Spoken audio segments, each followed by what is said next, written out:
ఇప్పటివరకు తెలంగాణ లోక్సభ ఫలితాలు బీఆర్ఎస్కు 0 ఇచ్చారు. ఈ అంచనాలు మాత్రం ఒక స్థానం బీఆర్ఎస్కు వస్తున్నట్లు అంచనా వేసింది.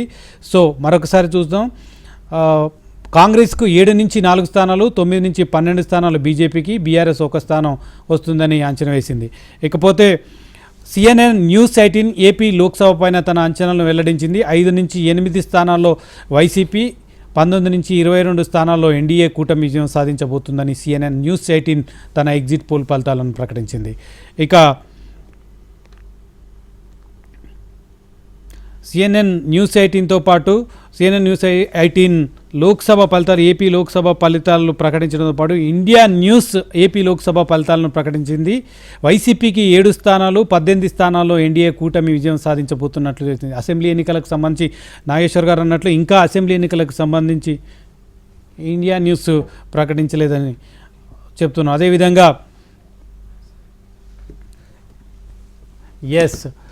చూస్తున్నాం ఎగ్జిట్ పోల్ ఫలితాలు. మొత్తంగా బీజేపీ ఎన్డీఏ కూటమి అధికారంలోకి రాబోతున్నట్లు మనకు ఎగ్జిట్ పోల్ ఫలితాలు అన్ని జాతీయ న్యూస్ ఛానళ్ళు కూడా అదే రకంగా ప్రకటిస్తున్న నేపథ్యంలో నాగేశ్వర్ గారు మనం చూస్తున్నాం బీజేపీ అధికారంలోకి వస్తుంది. 400 సీట్లకు పైగా తను విజయం సాధిస్తానని మోడీ చాలా ధీమాగా చెప్పారు. ఒకటోసారి అధికారంలోకి వచ్చినప్పుడు బీజేపీ ఆర్ఎస్ఎస్ సిద్ధాంతం, ఆ తర్వాత రెండోసారి అధికారంలోకి వచ్చినప్పుడు మోడీ మూడోసారి అధికారంలోకి రావడానికి అదే మోడీని ఉపయోగించారు. మోడీ మేనియా పనిచేసింది అనుకోవచ్చా, లేదా బీజేపీ మూల సిద్ధాంతం దేశ ప్రజల్లోకి ఎక్కింది అనుకోవచ్చా?